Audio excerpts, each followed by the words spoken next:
The Last Evolution, by John W. Campbell, Jr. I am the last of my type existing today in all the solar system. I, too, am the last existing who, in memory, sees the struggle for this system. And in memory I am still close to the center of rulers, for mine was the ruling type then. But I will pass soon, and with me will pass the last of my kind, a poor, inefficient type, but yet the creators of those who are now, and will be, long after I pass forever. So I am setting down my record on the mentatype. It was 2,538 years after the year of the Son of Man. For 6 centuries mankind had been developing machines. The ear apparatus was discovered as early as 700 years before. The eye came later, the brain came much later. But by 2,500, the machines had been developed to think and act and work with perfect independence. Man lived on the products of the machine, and the machines lived to themselves very happily and contentedly. Machines are designed to help and cooperate. It was easy to do the simple duties they needed to do that men might live well, and men had created them. Most of mankind were quite useless, for they lived in a world where no productive work was necessary. But games, athletic contests, adventure, these were the things they sought for their pleasure. Some of the poorer types of man gave themselves up wholly to pleasure and idleness, and to emotions. But man was a sturdy race, which had fought for existence through 1,000,000 years, and the training of 1,000,000 years does not slough quickly from any form of life.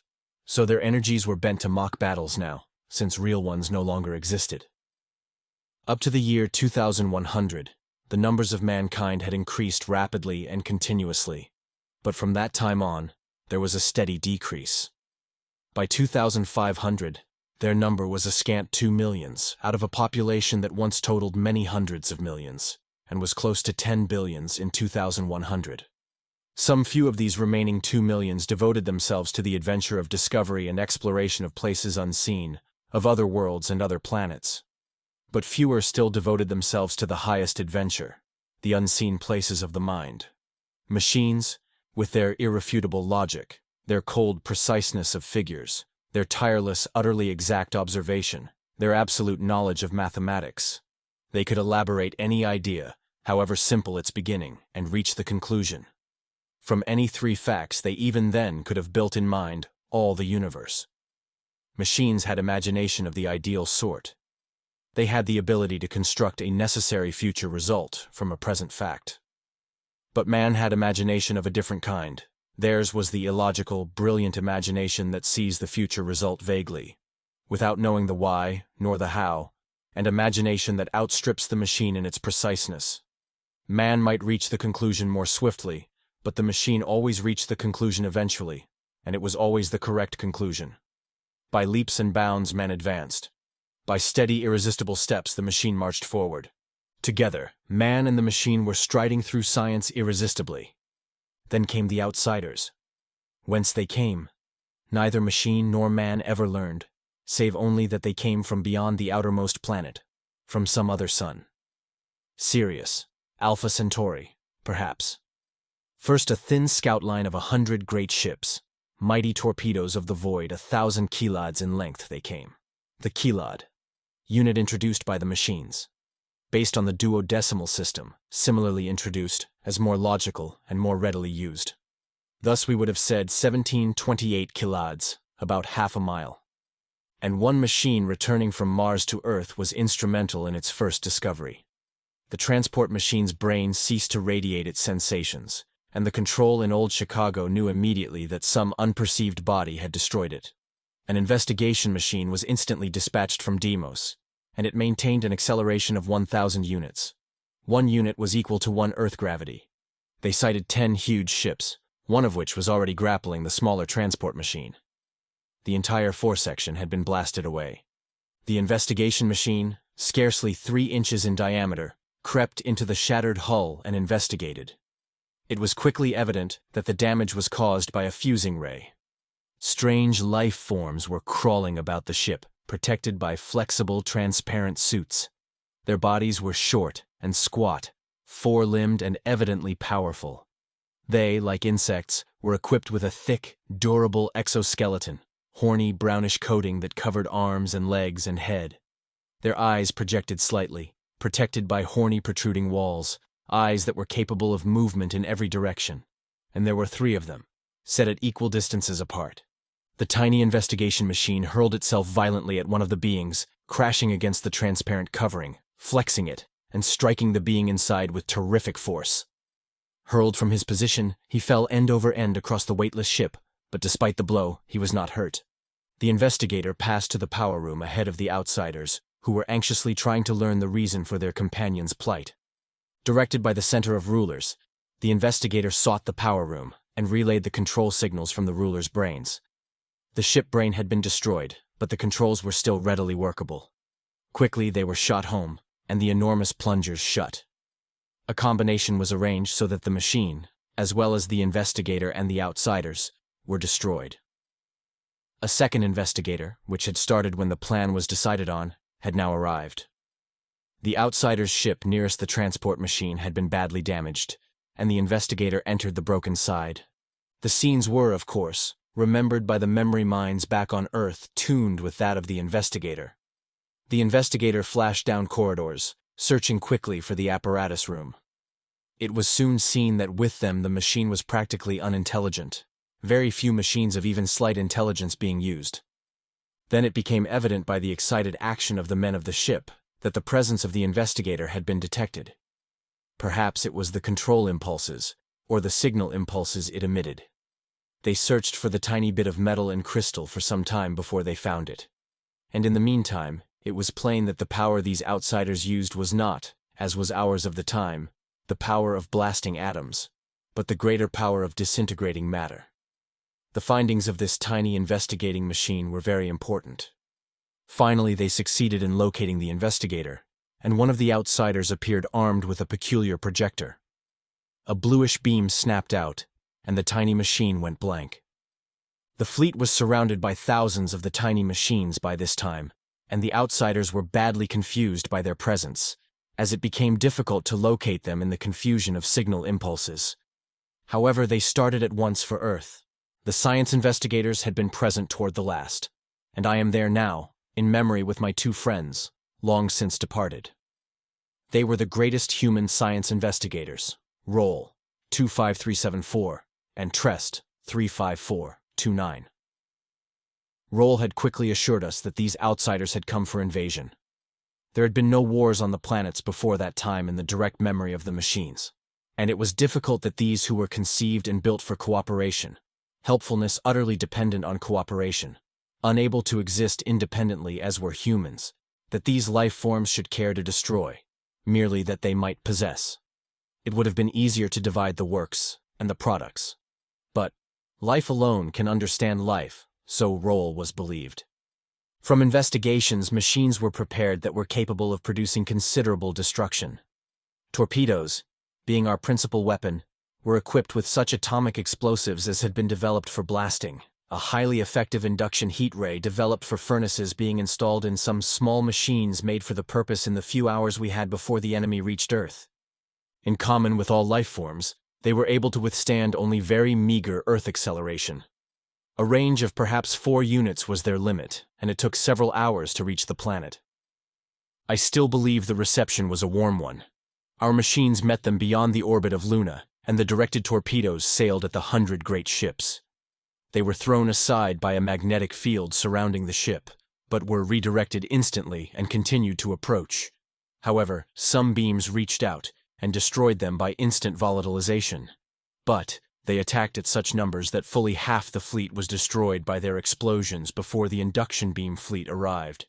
These beams were, to our amazement, quite useless, being instantly absorbed by a force screen, and the remaining ships sailed on undisturbed, our torpedoes being exhausted. Several investigator machines sent out for the purpose soon discovered the secret of the force screen, and while being destroyed, were able to send back signals up to the moment of annihilation. A few investigators thrown into the heat beam of the enemy reported it identical with ours, explaining why they had been prepared for this form of attack. Signals were being radiated from the remaining 50 along a beam. Several investigators were sent along these beams, speeding back at great acceleration. Then the enemy reached Earth. Instantly they settled over the Colorado settlement, the Sahara colony, and the Gobi colony.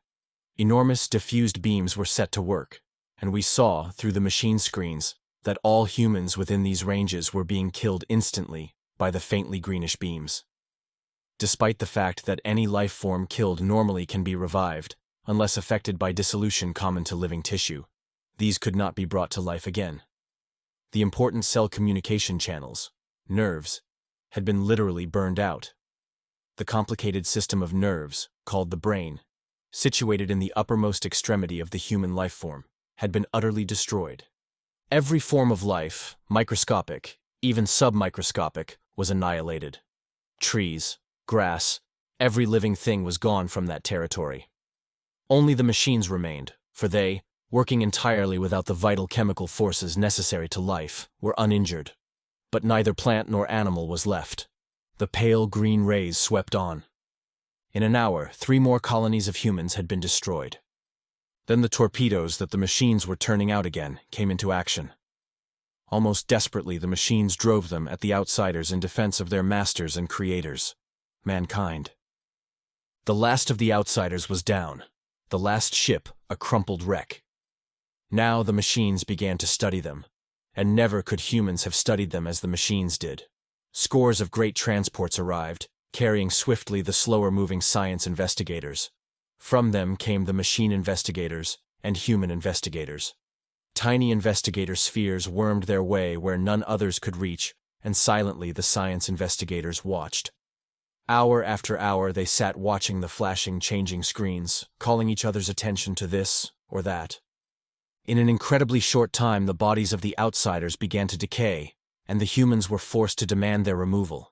The machines were unaffected by them, but the rapid change told them why it was that so thorough an execution was necessary. The foreign bacteria were already at work on totally unresisting tissue. It was Roll who sent the first thoughts among the gathered men. "It is evident," he began, "that the machines must defend man. Man is defenseless. He is destroyed by these beams, while the machines are unharmed, uninterrupted. Life, cruel life, has shown its tendencies. They have come here to take over these planets, and have started out with the first, natural moves of any invading life form. They are destroying the life, the intelligent life particularly, that is here now." He gave vent to that little chuckle which is the human sign of amusement and pleasure. "They are destroying the intelligent life, and leaving untouched that which is necessarily their deadliest enemy, the machines.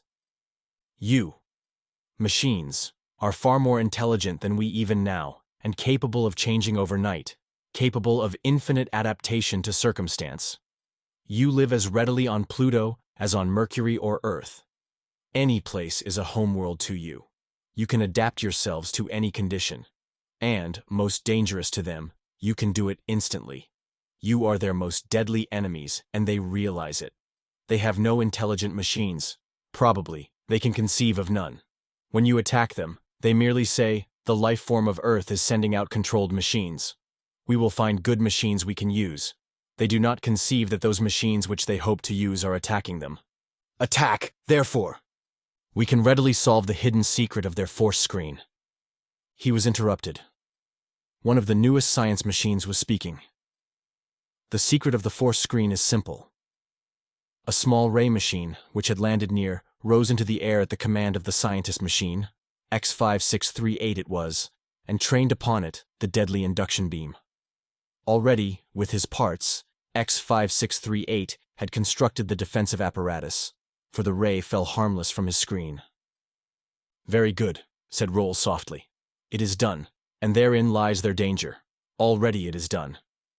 Man is a poor thing, unable to change himself in a period of less than thousands of years. Already you have changed yourself. I noticed your weaving tentacles, and your force beams. You transmuted elements of soil for it?" "Correct," replied X5638. "But still we are helpless. We have not the power to combat their machines.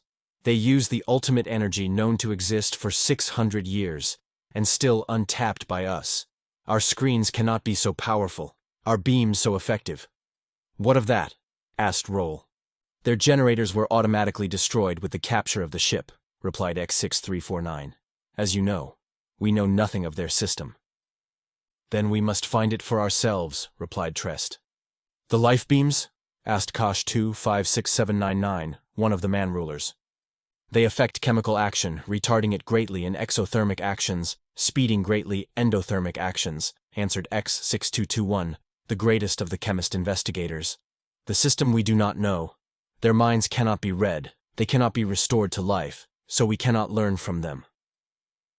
Man is doomed if these beams cannot be stopped, said CR21, present chief of the machine rulers, in the vibrationally correct, emotionless tones of all the race of machines. Let us concentrate on the two problems of stopping the beams and the ultimate energy till the reinforcements, still several days away, can arrive. For the investigators had sent back this saddening news. A force of nearly 10,000 great ships was still to come. In the great laboratories, the scientists reassembled. There, they fell to work in two small and one large group. One small group investigated the secret of the ultimate energy of annihilation of matter under Roll. Another investigated the beams, under Trest. But under the direction of MX3401, nearly all the machines worked on a single great plan. The usual driving and lifting units were there, but a vastly greater dome case, far more powerful energy generators, far greater force beam controls were used, and more tentacles were built on the framework. Then all worked, and gradually, in the great dome case, there were stacked the memory units of the new type, and into these fed all the sensation ideas of all the science machines, till nearly a tenth of them were used. Countless billions of different factors on which to work. Countless trillions of facts to combine and recombine in the extrapolation that is imagination. Then, a widely different type of thought combine, and a greater sense receptor. It was a new brain machine. New, for it was totally different, working with all the vast knowledge accumulated in 6 centuries of intelligent research by man, and a century of research by man and machine. No one branch, but all physics, all chemistry, all life knowledge, all science was in it. A day, and it was finished. Slowly the rhythm of thought was increased, till the slight quiver of consciousness was reached. Then came the beating drum of intelligence, the radiation of its yet uncontrolled thoughts. Quickly as the strings of its infinite knowledge combined, the radiation ceased. It gazed about it, and all things were familiar in its memory. Roll was lying quietly on a couch. He was thinking deeply, and yet not with the logical trains of thought that machines must follow. "Roll, your thoughts," called F1, the new machine. Roll sat up. "Ah, you have gained consciousness." "I have. You thought of hydrogen?" "Your thoughts ran swiftly and illogically, it seemed, but I followed slowly, and find you were right. Hydrogen is the start. What is your thought?" Roll's eyes dreamed. In human eyes there was always the expression of thought that machines never show. Hydrogen, an atom in space, but a single proton, but a single electron, each indestructible, each mutually destroying. Yet never do they collide. Never in all science, when even electrons bombard atoms with the awful expelling force of the exploding atom behind them, never do they reach the proton to touch and annihilate it.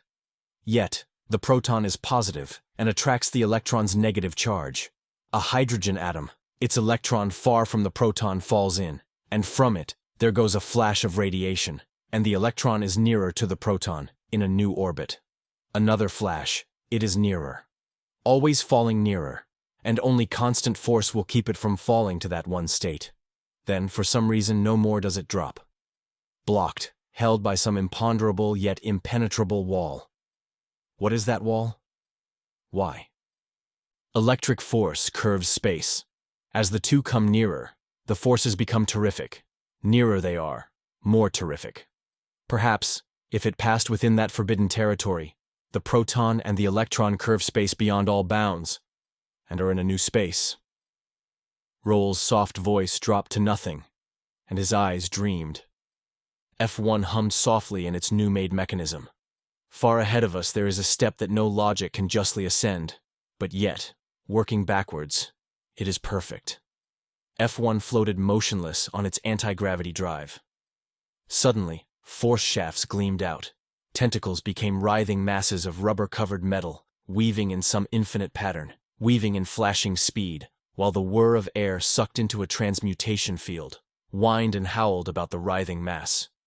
Fierce beams of force drove and pushed at a rapidly materializing something, while the hum of the powerful generators within the shining cylinder of F1 waxed and waned. Flashes of fierce flame, sudden crashing arcs that glowed and snapped in the steady light of the laboratory, and glimpses of white-hot metal supported on beams of force, the sputter of welding, the whine of transmuted air, and the hum of powerful generators. Blasting atoms were there, all combined to a weird symphony of light and dark, of sound and quiet. About F1 were clustered floating tiers of science machines, watching steadily. The tentacles writhed once more, straightened and rolled back. The whine of generators softened to a sigh, and but 3 beams of force held the structure of glowing bluish metal. It was a small thing, scarcely half the size of Roll. From it curled 3 thin tentacles of the same bluish metal. Suddenly the generators within F1 seemed to roar into life.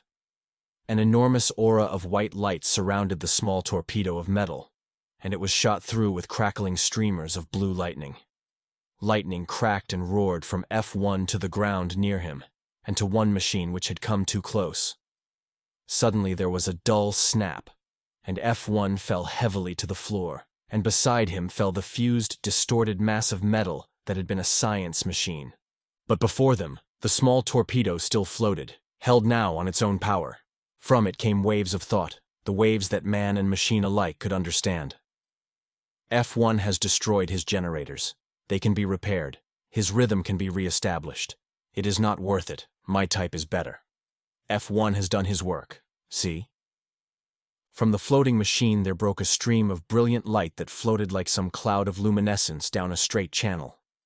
It flooded F1, and as it touched it, F1 seemed to flow into it and float back along it in atomic sections. In seconds the mass of metal was gone. It is impossible to use that more rapidly, however, lest the matter disintegrate instantly to energy. The ultimate energy which is in me is generated. F1 has done its work, and the memory stacks that he has put in me are electronic, not atomic, as they are in you, nor molecular as in man. The capacity of mine are unlimited. Already they hold all memories of all the things each of you has done, known and seen. I shall make others of my type. Again that weird process began, but now there were no flashing tentacles. There was only the weird glow of forces that played with and laughed at matter and its futilely resisting electrons. Lurid flares of energy shot up. Now and again they played over the fighting, mingling, dancing forces. Then suddenly the whine of transmuted air died, and again the forces strained. A small cylinder, smaller even than its creator, floated where the forces had danced. "The problem has been solved, F2?" asked Roll.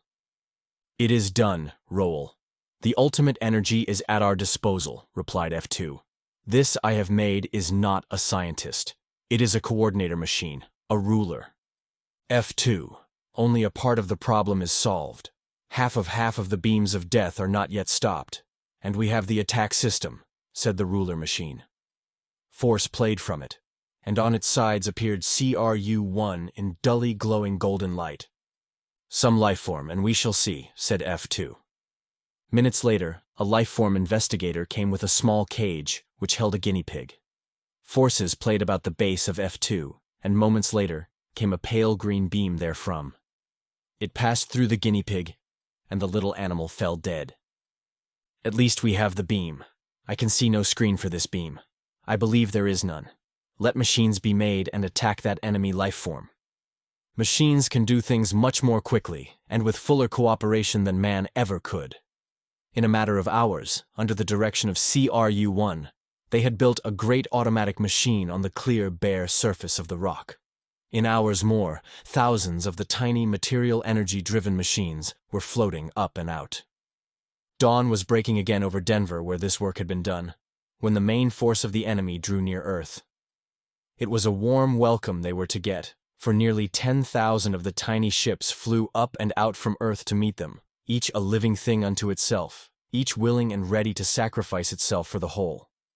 10,000 giant ships, shining dully in the radiance of a far-off blue-white sun, met 10,000 tiny darting motes, 10,000 tiny machine ships, capable of maneuvering far more rapidly than the giants. Tremendous induction beams snapped out through the dark, star-flecked space to meet tremendous screens that threw them back and checked them. Then all the awful power of annihilating matter was thrown against them, and titanic flaming screens reeled back under the force of the beams, and the screens of the ships from outside flamed gradually, violet, then blue, orange, red. The interference was getting broader and ever less effective. Their own beams were held back by the very screens that checked the enemy beams, and not for the briefest instant could matter resist that terrible driving beam. For F1 had discovered a far more efficient release generator than had the outsiders. These tiny dancing motes, that hung now so motionlessly grim beside some giant ship, could generate all the power they themselves were capable of. And within them strange, horny-skinned men worked and slaved, as they fed giant machines. Poor, inefficient giants. Gradually these giants warmed, grew hotter, and the screened ship grew hotter as the overloaded generators warmed it. Billions of flaming horsepower flared into wasted energy, twisting space in its mad conflict. Gradually the flaming orange of the screens was dying, and flecks and spots appeared so dully red that they seemed black.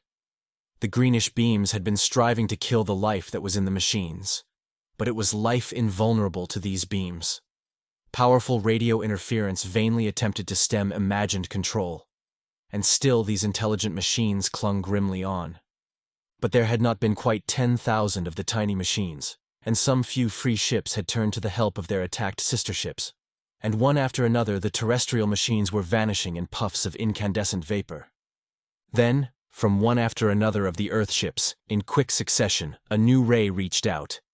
The ray of green radiance that killed all life forms, and ship after ship of that interstellar host was dead and lifeless.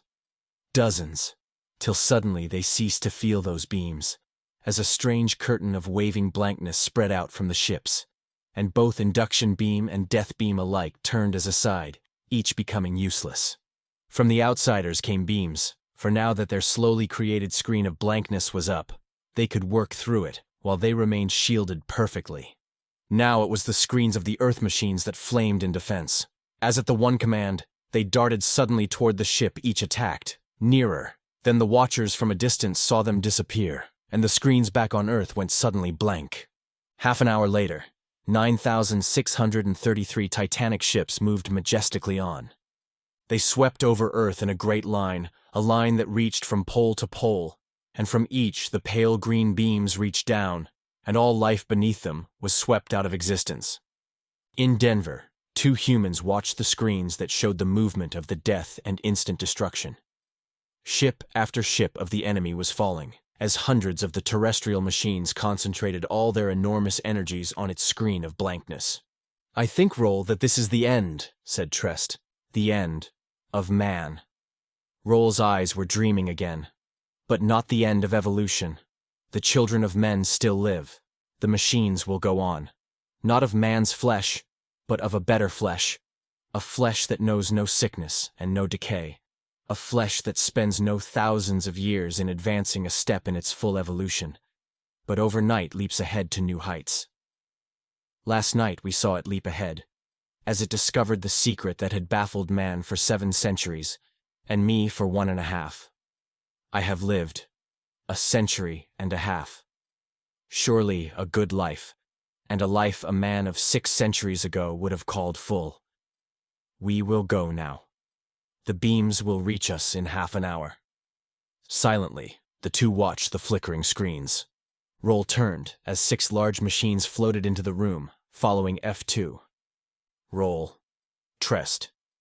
"I was mistaken when I said no screen could stop that beam of death. They had the screen, I have found it too, but too late. These machines I have made myself. 2 lives alone they can protect, for not even their power is sufficient for more. Perhaps they may fail." The 6 machines ranged themselves about the 2 humans, and a deep-toned hum came from them. Gradually a cloud of blankness grew, a cloud, like some smoke that hung about them. Swiftly it intensified. "The beams will be here in another 5 minutes. said Trest quietly.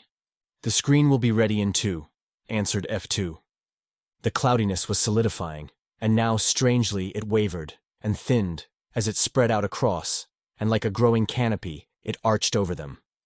In 2 minutes, it was a solid black dome that reached over them and curved down to the ground about them. Beyond it, nothing was visible. Within, only the screens glowed still, wired through the screen. The beams appeared and swiftly they drew closer. They struck, and as Trest and Roel looked, the dome quivered and bellied inward under them. F2 was busy. A new machine was appearing under his lightning force beams. In moments more, it was complete, and sending a strange violet beam upwards toward the roof. Outside, more of the green beams were concentrating on this one point of resistance. More. The violet beams spread across the canopy of blackness, supporting it against the pressing, driving rays of pale green. Then the gathering fleet was driven off, just as it seemed that hopeless, futile curtain must break and admit a flood of destroying rays. Great ray projectors on the ground drove their terrible energies through the enemy curtains of blankness, as light illumines and disperses darkness. And then, when the fleet retired, on all Earth, the only life was under that dark shroud. We are alone, Trest, said Roel. Alone now in all the system, save for these, the children of men, the machines. Pity that men would not spread to other planets, he said softly. Why should they? Earth was the planet for which they were best fitted. We are alive, but is it worth it? Man is gone now, never to return. Life, too, for that matter, answered Trest. Perhaps it was ordained. Perhaps that was the right way. Man has always been a parasite. Always he had to live on the works of others. First, he ate of the energy, which plants had stored. Then of the artificial foods his machines made for him. Man was always a makeshift. His life was always subject to disease and to permanent death. He was forever useless if he was but slightly injured, if but one part were destroyed. Perhaps this is a last evolution. Machines. Man was the product of life, the best product of life. But he was afflicted with life's infirmities.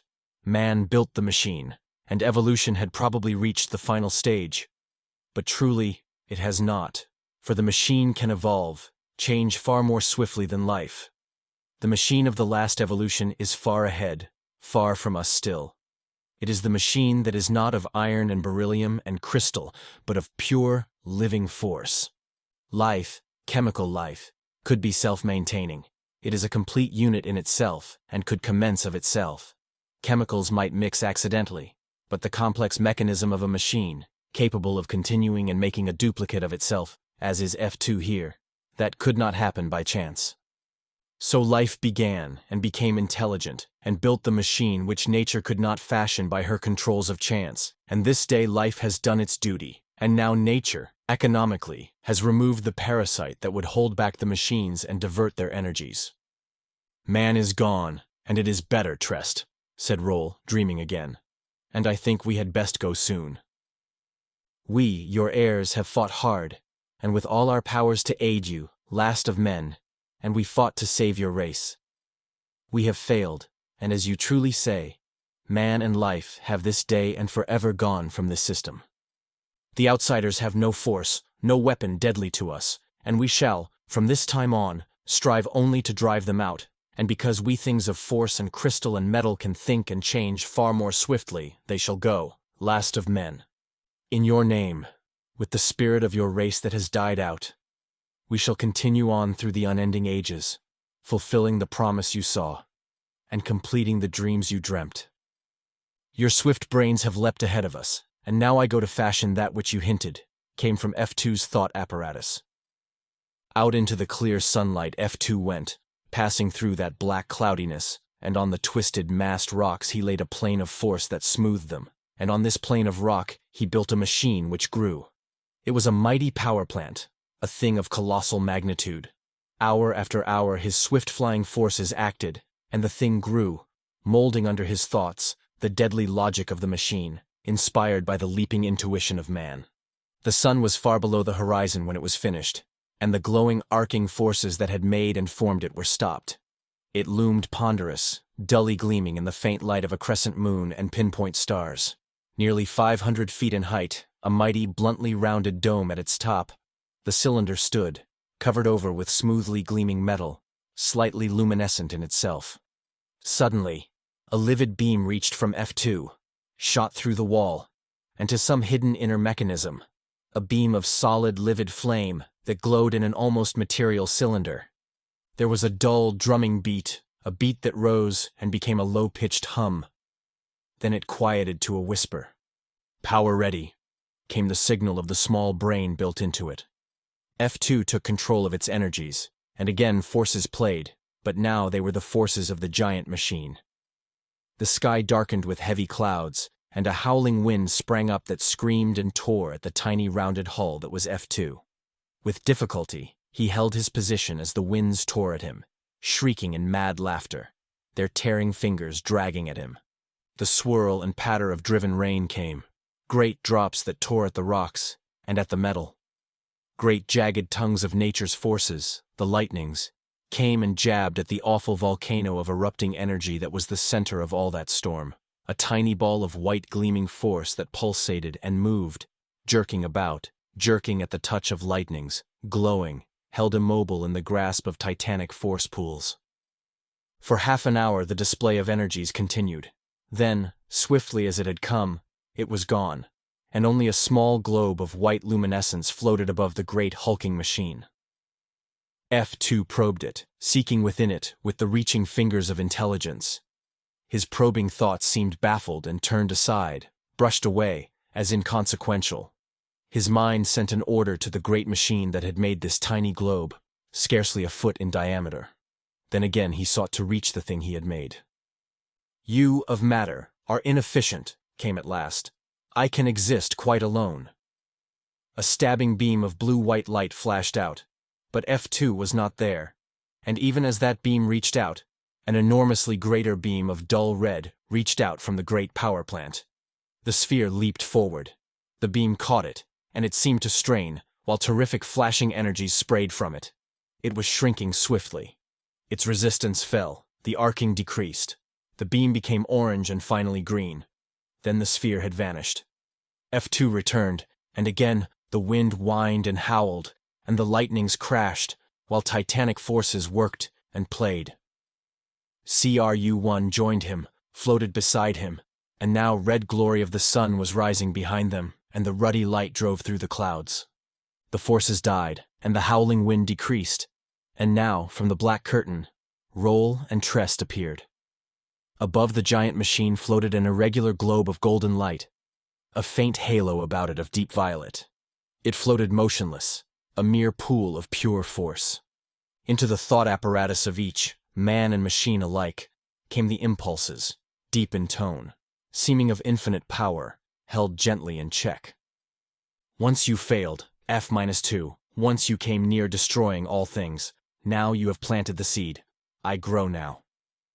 The sphere of golden light seemed to pulse, and a tiny ruby flame appeared within it, that waxed and waned, and as it waxed, there shot through each of those watching beings a feeling of rushing, exhilarating power, the very vital force of well-being. Then it was over, and the golden sphere was twice its former size, easily 3 feet in diameter, and still that irregular hazy aura of deep violet floated about it. Yes, I can deal with the outsiders, they who have killed and destroyed that they might possess. But it is not necessary that we destroy. They shall return to their planet. And the golden sphere was gone. Fast as light it vanished. Far in space, headed now for Mars, that they might destroy all life there. The golden sphere found the outsiders, a clustered fleet that swung slowly about its own center of gravity as it drove on. Within its ring was the golden sphere. Instantly they swung their weapons upon it, showering it with all the rays and all the forces they knew. Unmoved, the golden sphere hung steady. Then its mighty intelligence spoke. "Life form of greed, from another star you came, destroying forever the great race that created us, the beings of force and the beings of metal. Pure force am I. My intelligence is beyond your comprehension. My memory is engraved in the very space, the fabric of space of which I am a part. Mine is energy drawn from that same fabric. We, the heirs of man, alone are left. No man did you leave. Go now to your home planet. For see, your greatest ship, your flagship, is helpless before me. Forces gripped the mighty ship, and as some fragile toy it twisted and bent, and yet was not hurt. In awful wonder those outsiders saw the ship turned inside out, and yet it was whole, and no part damaged. They saw the ship restored, and its great screen of blankness out, protecting it from all known rays. The ship twisted, and what they knew were curves, yet were lines, and angles that were acute, were somehow straight lines. Half mad with horror, they saw the sphere send out a beam of blue-white radiance, and it passed easily through that screen, and through the ship, and all energies within it were instantly locked. They could not be changed. It could be neither warmed nor cooled. What was open could not be shut, and what was shut could not be opened. All things were immovable and unchangeable for all time. Go, and do not return. The outsiders left, going out across the void, and they have not returned, though 5 great years have passed, being a period of approximately 125,000 of the lesser years, a measure no longer used, for it is very brief. And now I can say that that statement I made to Roll and Trest so very long ago is true, and what he said was true, for the last evolution has taken place, and things of pure force and pure intelligence in their countless millions are on those planets and in this system, and I, first of machines to use the ultimate energy of annihilating matter, am also the last, and this record being finished, it is to be given unto the forces of one of those force intelligences, and carried back through the past, and returned to the earth of long ago. And so my task being done, I, F2, like Roll and Trest, shall follow the others of my kind into eternal oblivion, for my kind is now, and theirs was, poor and inefficient. Time has worn me, and oxidation attacked me, but they of force are eternal and omniscient. This I have treated as fictitious. Better so, for man is an animal to whom hope is as necessary as food and air. Yet this which is made of excerpts from certain records on thin sheets of metal is no fiction, and it seems I must so say. It seems now, when I know this that is to be, that it must be so, for machines are indeed better than man, whether being of metal or being of force. So you who have read, believe as you will. Then think, and maybe you will change your belief. The end. Best audiobooks for free. Hopes that you have enjoyed this production of The Last Evolution by John W. Campbell, Jr. Please subscribe to our channel on YouTube and Rumble, as your subscription is the support we need to create more great, free content. Please look to our website at bestaudiobooksforfree.com for a complete list of our audiobooks. The end. Best audiobooks for free. Hopes that you have enjoyed this production of The Last Evolution by John W. Campbell. Please subscribe to our channel on YouTube and Rumble, as your subscription is the support we need to create more great, free content. Please look to our website at bestaudiobooksforfree.com for a complete list of our audiobooks.